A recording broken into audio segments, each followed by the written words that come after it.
Now, one of the things we have to understand or reinforce at this point is understanding, well, when we did diffusion and facilitated diffusion, what were we moving? We were moving solute. Now with osmosis, the difference is we're moving solvent.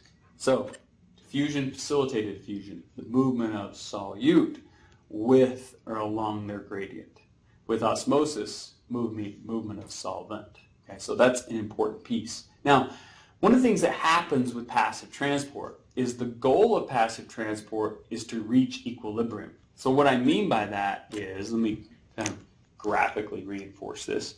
If this is my cell membrane, and I have the concentration of some sort of substance, okay? So I have a given amount of solute on this side, and I have a given amount of solute on this side. And that solute, okay, is in water, okay, dissolved in water. So I have two concentrations separated by a semi-permeable membrane. And so I have a difference between one side and the other. So the goal when we encourage transport is our goal is to get the two concentrations, the extracellular environment and the intracellular environment, to be equal.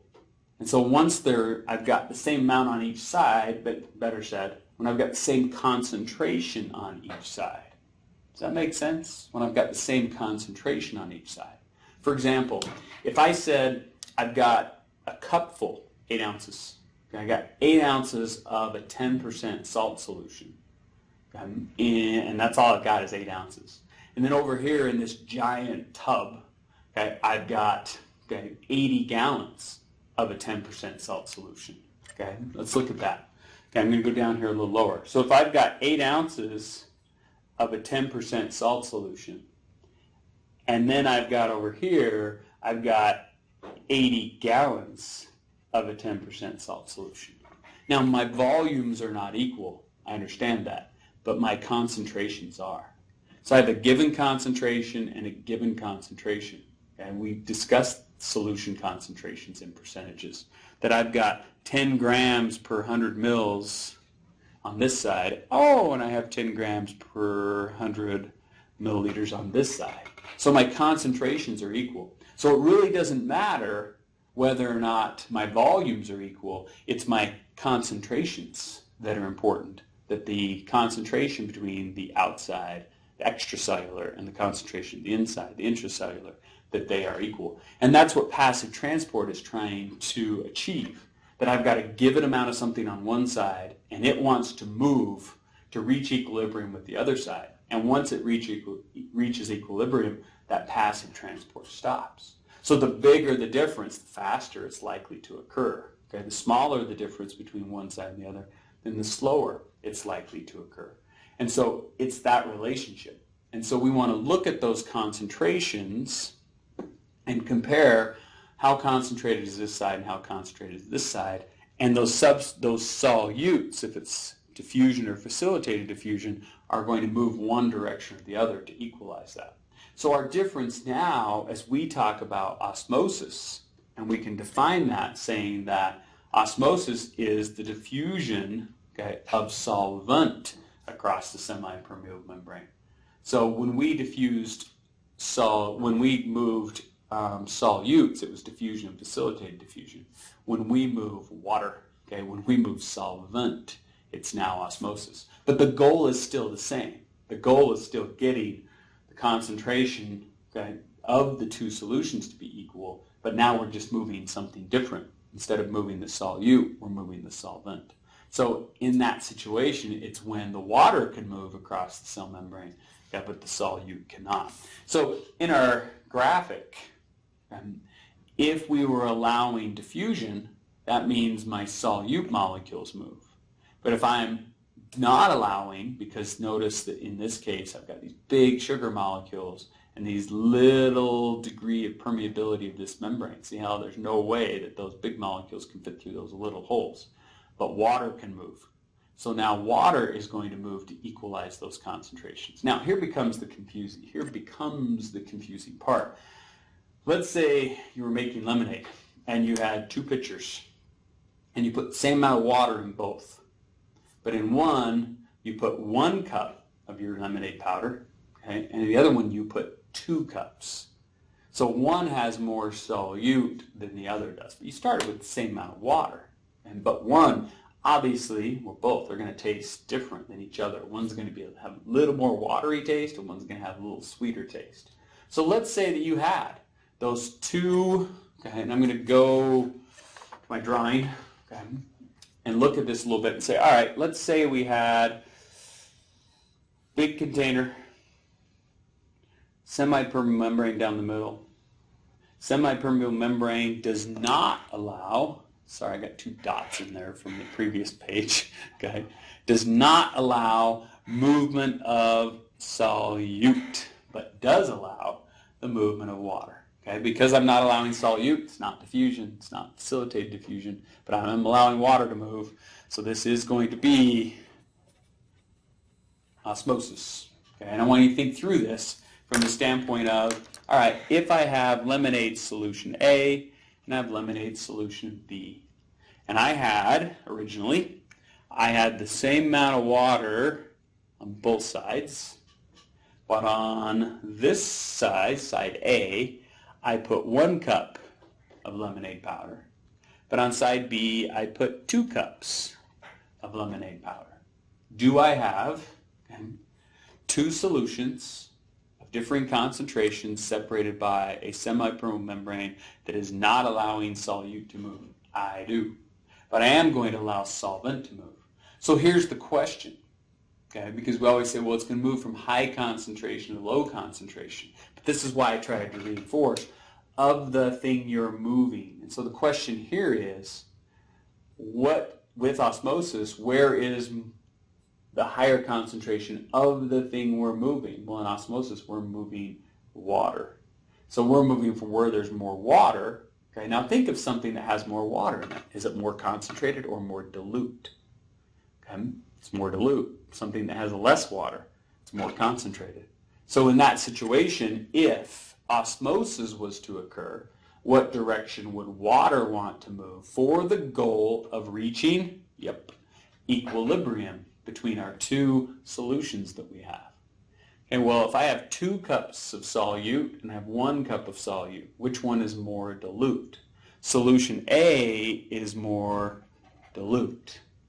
Therefore, passive movement of water across the semi-permeable membrane to result in 2 solutions reaching equilibrium in terms of their concentration. Water is going to move from A to B if it's osmosis. Now, here's a question. What if the membrane did allow solute to move? Which direction would solute move passively along or with its gradient? Well, if this was diffusion, then it would go from B to A, but it's not. This is osmosis. And so it's going to move, water is going to move from A to B. Now, one of the ways you want to think about this is kind of stop, okay, before on your test you choose whatever it is you're looking to choose, and you check your answer. By checking your answer, you want to say, okay, if the goal is to reach equilibrium, then let me make sure that I feel comfortable with what's moving where and whether or not that actually results in that fact. So if I'm saying that I'm moving water from A to B, then what would that do to the concentration of A? Well, if I'm taking water out, then that's going to make this more concentrated. If I'm putting water in, that's going to make this less concentrated. So this is going up in its concentration, this is going down, and those are going to meet in the middle. Okay? We're going to reach equilibrium. So I'm comfortable with the direction I'm saying that the water is going to move. Now let's say we suggested that it was going the other direction. Let's say we suggested that it was going from B to A. If water left B, that would make it sweeter because we've got less water. And if it went over to A, that would dilute A even more. So one's becoming more concentrated and one's becoming less concentrated. They're getting further from each other, not closer. So again, with osmosis, osmosis is the passive movement of water across the semi-permeable membrane to reach equilibrium. So I'm moving from where water is the more concentrated. Therefore, that solution is more dilute to where water's less concentrated. Okay, now it gets confusing, I understand that, but you've got to get it because this will come into play for at least the first 4 years of your educational experience. Okay, so throughout your educational experience, this is going to come into play. And so we're going to give multiple examples of this. Okay, so another graphic to show osmosis would be this one. Semi-permeable membrane, protein molecules. These proteins are very big, can't cross the cell membrane. Water on this side, so water's going to need to want to move, okay, from the left to the right. Now, again, suggest it the other way. If water moved from the right over to the left, that would make this more concentrated and this further dilute. Well, that doesn't reach equilibrium, so that can't be. Okay, here's another example. So here in the beaker, we have a sugar solution that has a little membrane wrapped around it, and we've got water on this side. So do I have two solutions separated by a semi-permeable membrane? I do.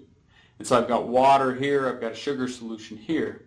The sugar can't leave, therefore water passes into in an attempt to dilute this down and become like this solution.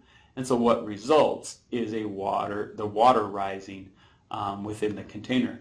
So it's important to understand how that occurs. Okay? Now, in terms of this relationship, the relationship of osmosis with osmotic pressure. So what we're saying here in our experiment is we have, similar to what we've already shown in our graphics, we have water on one side and we have a solution on the other. So we have solute with the water. So then the desire is that the water moves to dilute down the more concentrated solution. So what would result is that we would have an increased level of the solution on this side and a decreased on this side. So what osmotic pressure is the amount of pressure, and now we measure this in millimeters of mercury, the amount of pressure required to keep the water on this side, even though it really wants to go this way. In other words, how much force would we have to push down on this side to maintain the movement of water from one side to the other? In other words, we got to keep it on that side, even though it wants to move over. And so we do that. There are times when the water wants to move in our cells, and so it generates a given osmotic pressure that it wants to go a certain way. But there are forces that dictate it staying where it is. So the pressure applied to keep the water where it is, even though it wants to move, is what we refer to as the osmotic pressure. And again, we measure that in millimeters of mercury. So that's osmosis and its relationship with osmotic pressure.